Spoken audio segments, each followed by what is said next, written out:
Hi friends, ഞാനിന്ന് ചെയ്യാൻ പോകുന്നത് ഒരു എളുപ്പത്തിലുള്ളൊരു കടുക് മാങ്ങ പൊട്ടിക്കലാണ്. അപ്പോൾ അതെങ്ങനെ ചെയ്യണമെന്ന് നോക്കാം.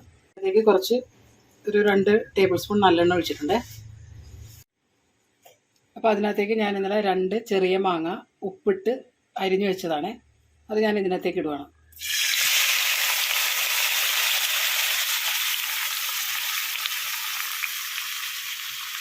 ഇതിനകത്തേക്ക് 1 ടീസ്പൂൺ മുളക് പൊടി കേട്ടോ. ഇതിനകത്തേക്കൊരു 1/2 ടീസ്പൂണോളം കായപ്പൊടി ഇട്ടിട്ടുണ്ട് കേട്ടോ.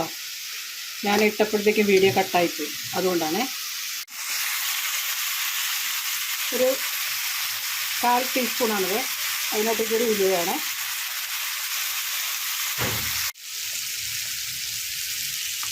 കുറച്ചുകൂടി എണ്ണ ഞാൻ ഒഴിക്കുന്നുണ്ട് കേട്ടോ, ഒരു 2 ടേബിൾ സ്പൂണോളം. ഇതിനകത്തേക്കൊരു 1/4 ടീസ്പൂൺ കേട്ടോ വിനെഗർ. അപ്പോൾ ഞാൻ നല്ലെണ്ണ ഇട്ടിട്ടുണ്ട്, അത് ചീത്തയാവാതിരിക്കാനാണ്. അത് കൂട്ടത്തിൽ വിനാഗിരി കൂടി ആകുമ്പോൾ കുറച്ച് ദിവസം ഇരുന്നോളും. അപ്പോൾ ഞാൻ ആ മാങ്ങയിലേക്ക് ഇടാൻ വേണ്ടിയിട്ട് ഇത്തിരി ഒന്ന് കടുക് പൊട്ടിക്കുകയാണ്. അപ്പോൾ അതിന് ഞാൻ നല്ലെണ്ണ തന്നെയായിട്ട് എടുക്കുന്നത്.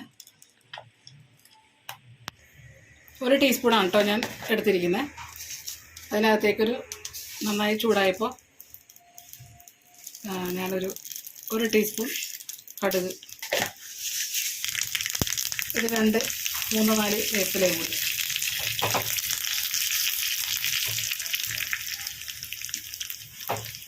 ഒന്ന് വേവാനായിട്ട് മൂടി വെച്ചതാണ്.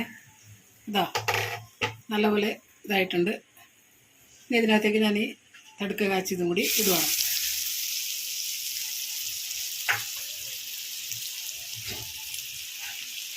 ഇനി നന്നായിട്ടൊന്ന് ഇളക്കി കൊടുക്കുക.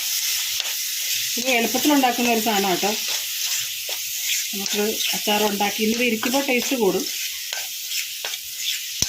ഇത് നമുക്കൊന്ന് പാത്രത്തിലേക്ക് അങ്ങനെ ഒരു എളുപ്പത്തിലുള്ളൊരു മാങ്ങ അച്ചാർ എളുപ്പത്തിലുണ്ടാക്കുന്നത് ഈസി റെസിപ്പിയാണ്.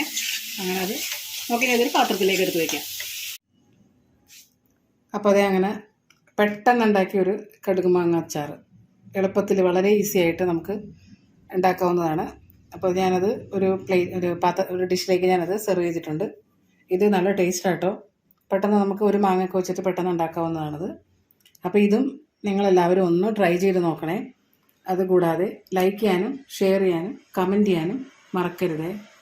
പിന്നെ ഈ ചാനൽ ആദ്യമായിട്ട് കാണുന്നവരാണെങ്കിൽ ഒന്ന് സബ്സ്ക്രൈബ് ചെയ്യണേ.